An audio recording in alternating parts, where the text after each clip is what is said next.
जीव कोणाला लावला सांग ना, तुला आणि त्या काव्याला. तुम्हीच दोघांनी त्या बिचाराला आयुष्यभराची जखम दिली आहे. त्याच्या सगळ्या भावना चिरडून टाकल्या तुम्ही. काही बोलत नको कारण या सगळ्यासाठी ना एक वेळ पाच तुम्हाला माफ करेल, पण या घरात ना इतर कोणीही कधीच तुम्हाला माफ करणार नाही. बास झालं रम्या, काय बोलतेस तू? थोडासा तू या सगळ्यामध्ये पडू नकोस. नाही पडलीस तर बरं होईल. आमचं काय ते आम्ही बघून घेऊ. ते बघतो काय करायचं. मागे होतो. तुला कळत नाही का मी काय सांगते ते? अरे पार अजिबात रिस्पॉन्स देत नाहीये, आवाज देत नाहीये. पार अरे हे सगळं तुझ्यामुळे झालंय. अरे तू त्याच्या समोर जातो, बोल त्याच्या रम्या! आवाज कमी. आजपासून तुझी नजर आणि तुझा आवाज खाली ठेव. थोडीशी लाज शिल्लक असेलच ना, का सगळी काव्याबरोबर पाठवून दिलीस? रम्या, काय बोलतेस तू? जरा गप्प बस ना. काय काय वेळ काय तुम्ही वाद कसले घालताय? थांब जरा. पार पार ऐक ना रे, आम्ही सगळे तिकडे दार उघड रे. पार अरे दार उघड ना. तुझ्यामुळे जर पार्थला काही झालं ना तर मी तुला सोडणार नाही जीवा. रम्या, काही होणार नाहीये त्याला. तुला सांगितलं ना गप्प बस. जीवा रे, तू बोल त्याच्याशी प्लीज. तू इकडे ये, तुझं काही ऐकतोय का बघूया. तू बोल पार्थशी.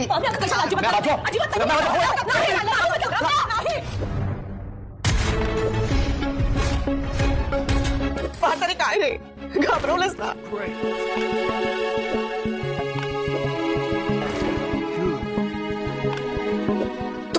तू ओके आहेस ना? लाईन सोबत कॉल कॉल आहे. मी बाहेर जातो, मला डिस्टर्ब करू नका. अरे हे कुठलंच टोकाचं पाऊल उचलणार नाही. माझ्या अशा वागण्याने तुला, बाबांना, घरच्यांना काय त्रास सहन करावा लागेल याचा अंदाज मला तरी आला.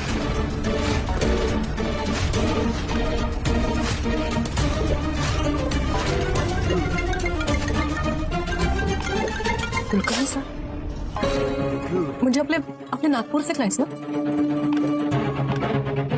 मी सुद्धा कॉल मध्ये जॉईन करू का प्लीज? मी आहे त्याच्याबरोबर. खाऊन बसलंय सगळं, गुंता झालाय सगळा. असं वाटलं होतं की 16 तारखेनंतर हा गुंता सुटेल,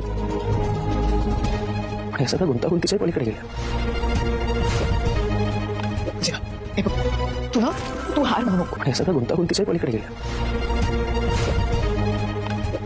हे बघ, तू हार मानू नकोस. हे बघ, जे झालंय ते वाईट झालंय, पण सगळं नीट होणार आहे. कळलं? माझा राग नाहीये तुझ्यावर, कळलं? कारण तुझी नियत साफ होती.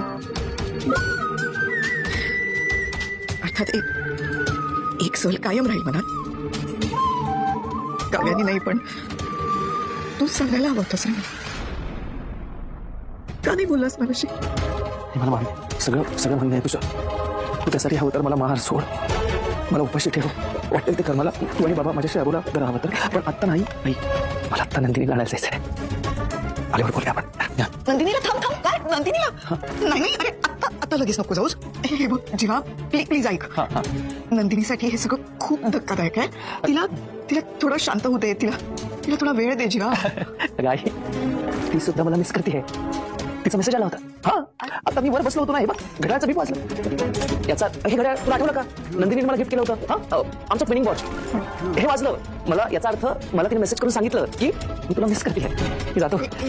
नक्की तुला असं वाटतंय की ते बीप का काय ते झालंय का? आई तुला हे बघ काय असतं की आमचं ठरलं होतं ना की दोघांपैकी जर कोणी मिस करत असेल समोरच्याला तर हे बटन दाबायचं, तर समोरच्याला बीप जातं आणि कळतं की आपल्याला मिस करतं म्हणून. बीप वाजलं मग जायला हवं ना मला. एक ऐकशील का माझा? काय? तिला फोन करून जा, असं जाऊ नकोस प्लीज. हे करेक्ट आहे. ती बिचारी वाट बघत बसली असेल माझ्या फोनची. तिला सांगतो ना मी निघालोय म्हणून.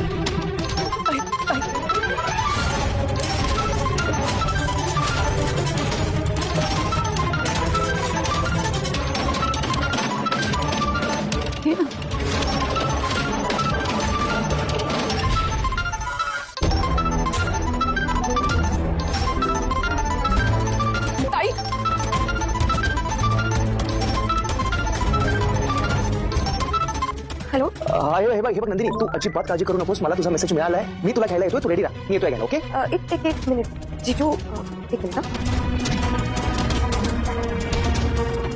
जिजू ऍक्च्युली चुकून ते बटन दाबलं गेलं. काय हा म्हणजे काव्याकडून ताईच्या घड्याळाचं बटन चुकून दाबलं गेलं म्हणून तुमच्या इकडे बेल वाजली. चुकून खरंच खरंच चुकून झालंय का आरुषी? तू काय झालं मगाशी ना मला तिने मला हात मारल्याचा भास झाला ग आणि तितक्यात घड्याळाचा बीप वाजला. तर ते एक काम करणार ती आहे का तिथे बाजूला एकदा तिला तिला देणार जरा फोन. तिला म्हणा एकदा अशी जीवा अशी एकदा हात मार म्हणा तिला दे दे दे ना दे ना दे ना. अरे आई अगं ती दे. आरुषी तू तू ताईची काळजी घे. हा अरे जीवा नंतर फोन करेल तुला. ओके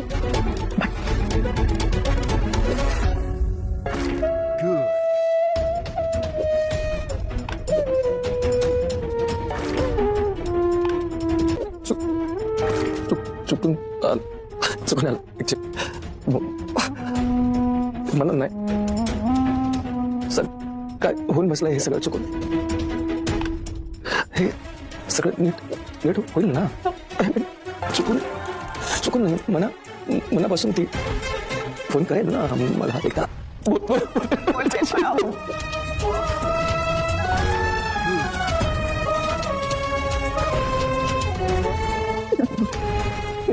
नक्की बोलवेन तुला. तू स्वतःवर विश्वास ठेव. कळलं?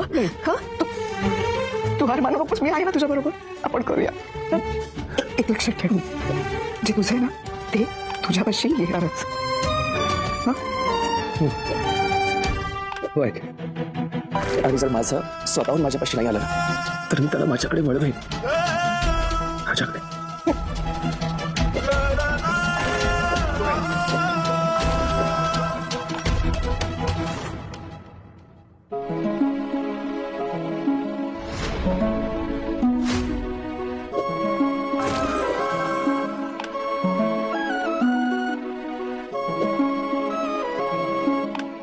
मीच बाप म्हणून फेक झालो ग. पहिल्या वेळेस देशमुखांचं स्थळ नाकारलं असतं त्याचं काही इथवर आलंच नसतं. वाटलं होतं त्या घरात ती वसुंधरा माझ्या मुलींच्या संसाराला नजर लावली पाहिजे. पण इथे तर माझ्याच मुलीनं तिच्याच मोठ्या बहिणीच्या संसाराचं भविष्य पुसलंय. बळा मी तुझी साथ सोडणार नाहीये आणि त्या काव्याला मी कधी माफ करणार. बाबा आई कधी फोन करतो मी. आज तिची परतीची फ्लाईट आहे. कधी येणार विचारतो आणि ती आल्यानंतर मी शारदाशी बोलेन. ते सगळं कळल्यानंतर माझ्यासारखीच तिची अवस्था होती. ती सुद्धा काव्याची चांगली खरडपट्टी काढेल. ती काव्याला जाणीव करून देईल की तिने खूप मोठी खोट चुकली आहे. मी शारदाला सांगेन की तू नंदिनीच्या मागे लागू नकोस. आता मागे दुसऱ्या लग्न नाही मी अजिबात तुझ्या मागे लागणार नाही ह्या विषयावर. आणि शारदाला सुद्धा मी सांगणार आहे अजिबात मागे लागू नकोस. तुझ्या मुलीचं लग्न एकदा आधी मोडलंय. ह्या लग्नाविषयी तुला जे काही वाटेल ते तू कर. मी तुला काही सांगणार. तुझा शब्द अंतिम असेल. कारण एक बाप म्हणून मला पुन्हा हरायचं नाही आणि माझ्या मुलीला पुन्हा हरताना बघायचं नाहीये. पण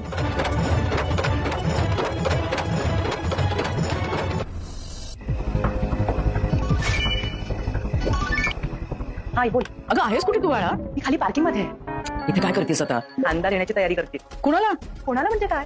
आपल्या इतक्या ब्रिलियंट प्लॅनमुळे त्या चौघांच्या सुद्धा प्रेमाला मूठ माती मिळाली ना. ती तर मिळालीच ग. बिचाऱ्या पार्थला खांद्याची गरज पडणार. तो खांदा माझा असेल. अच्छा आधाराचा खांदा देतेस होय. दे खरंच का? बिचारा कमालीचा कोसळला असेल ना. माहित नाही खरं तर. म्हणजे आता सुद्धा आम्ही बाहेर आलोय कारण एक कॉन्फरन्स कॉल होता. बरं म्हणजे मला वाटलंच नव्हतं की तो इतक्या लवकर काम हातात घे. अगं बायकोचा हात हातात घेऊ शकत नाहीये ना. मग काय करणार? कामच हातात घेणार. तो कामात आता इतकं स्वतःला गुंतवून घेईल ना की झालेल्या सगळ्या गोष्टी विसरायचा प्रयत्न करेल तो. बघच. नाही मी अजिबात तसं होऊ देणार. उलट जे काही झालंय त्या सगळ्याची मी त्याला सतत आठवण करून देत नाही आणि त्याला असं पाऊल उचलायला लावेन ज्याच्यामुळे गुरुजींनी सांगितलेलं सगळं खरं होईल. आता जर पार्थला गुंतायचं असेल ना तर त्याने फक्त माझ्यात गुंतावं. तर कोणत्याही गोष्टीमध्ये किंवा व्यक्तीमध्ये मी त्याला अडकूच देणार. अगदी तसंच कर. पण एक गोष्ट लक्षात ठेवायची. नेहमी सारखा आतताईपणा करायला जाऊ नकोस. पेशन्स ठेव. पार्थची जी कंडिशन आहे ना ती खूप वल्नरेबल आहे आणि अशा कंडिशन मध्ये एक तर गोष्टी आपल्या बाजूने घडतात नाहीतर पूर्णपणे बिघडतात. त्यामुळे त्याच्याशी बोलताना प्रत्येक वाक्य प्रत्येक शब्द अतिशय जपून वापर. आणि जे शब्द वापरशील ना ते शब्द काव्याने दिलेल्या जखमांवरचं मलम ठरलं पाहिजे. मीठ नाही. तू आता सगळं माझ्यावर सोड. पेशंटला कशी पेन किलरची सवय लागते ना तशीच पार्थला आता माझीच सवय लावणार आहे. बाय. All the best.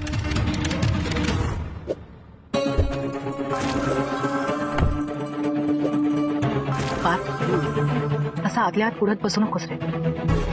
बोल माझ्याशी. तू मला तुझी मैत्रीण मानतोस ना? Amazing. मग तुझ्या मनात जे काही असेल ना ते अगदी मन मोकळेपणाने बोल. त्यामुळे तुझा अजूनही माझ्यावर प्रेम आहे. बाबा बाबा बाबा ऐका ना माझ्याशी बोला तरी. अजिबात बाबा म्हणू नकोस मला. कोण लागतो मी तुझा? असं बाबा कोण लागतो मी तुझा? कोणी लागत नाही. मी लागत असतो ना तर तू सगळं मला आधी सांगितलं असतं. बाबा अजूनही तुम्हाला कळत नाहीये का काव्य कुठल्या सिच्युएशन मधून जाते ते? तुम्ही तिला लग्न करायला सांगितलंय तुला तर तुम्हीच तिला बोलताय. I mean, मला तुम्हाला गिल्ट नाही द्यायचंय पण आता तुम्ही काव्याला सतत बोलून गिल्ट नका प्लीज. तू मध्ये बोलू नकोस. मध्ये बोलू नकोस. तुझ्या ह्या काव्याताईमुळेच नंदिनी आणि पार्थ आतल्या आत घुसमटतायत. तिकडे पार्टीमध्ये सगळ्यांच्या समोर विक्रम आणि मानिनी वहिनींची मान खाली गेली. आणि तू आणि जीवा दोघंही गुन्हेगार आहात सगळ्यांचे. काय गुन्हा केला मी बाबा?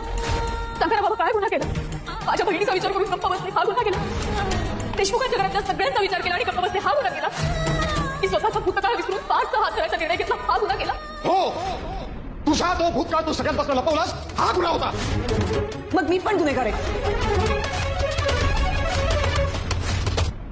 सांग ना, तुझं माझ्यावर अजूनही प्रेम आहे ना? हे काय ऐकते मी? मला भास होत आहे की हे खरंच घडत आहे. म्हणजे फायनली पार्थला कळलं वाटतं की मीच त्याची करेक्ट चॉईस आहे. रम्या, हो. अरे असं काय विचारतोयस पार्थ? मी लहानपणापासून प्रेम करते तुझ्यावर आणि आतापर्यंत एक कणभर सुद्धा कमी झालेलं नाहीये. माझं खूप प्रेम आहे तुझ्यावर पार्थ. मला वाटलं तू नाही म्हणशील. असं का वाटलं तुला? मला वाटलं तू म्हणशील नाही पार्थ मी मूव ऑन झाली आहे. म्हणजे मला तुला विचारता आलं असतं की खरं प्रेम विसरायला किती वेळ लागतो. नाही अरे तुला खरं सांगू का? असं खरं प्रेम वगैरे काही नसतं. हा म्हणजे आपण जर ठरवलं ना तर आपण लवकर बाहेर पडू शकतो या सगळ्यातून. आणि मी आहे ना, मी आहे तुझ्यासोबत. मी तुला मदत करेन काव्याला विसरायला. मी खरंच आहे तुझ्याबरोबर. तू स्वतःकडेच बघ एकदा हे बोलायच्या आधी. माझं लग्न झालेलं असताना तू अजूनही म्हणतेस की तुझं माझ्यावरचं प्रेम ओसरलं नाहीये. पण तू माझ्या बाबतीत असं कसं म्हणू शकतेस की मी काव्याला लगेच विसरेन म्हणून? मनावर लिहिलेलं पुसलं जाऊ शकतं पण मनावर कोरलेलं कसं पुसणार? अजूनही काव्याचं अस्तित्व जाणवतंय मला. आमच्या बेडरूम मध्ये आमच्या गप्पा, त्यांचं माझ्यावर फिस्करणं, त्यांचं मला आर्किटेक्ट बोका म्हणणं, त्यांच्या आजची cinnamon coffee, red velvet pastry, हे आमचं काव्यार्थ, आमचं 11-11, आमचं युनिव्हर्स कसं पुसलं जाईल? हे माणसं सोडून गेली तरी त्यांच्या आठवणी राहतात. मागे जखमा बऱ्या झाल्या तरी त्याचे व्रण तसंच राहतात. मग नको असलेला माणूस गेला तर त्याने दिलेले व्रण तरी का सांभाळून ठेवायचं? काय करू, कसं करू, कसं विसरू मी काव्याला? पार्थ तू शांत हो. मी हे घे पाणी पी म्हणजे तुला बरं वाटेल. घे.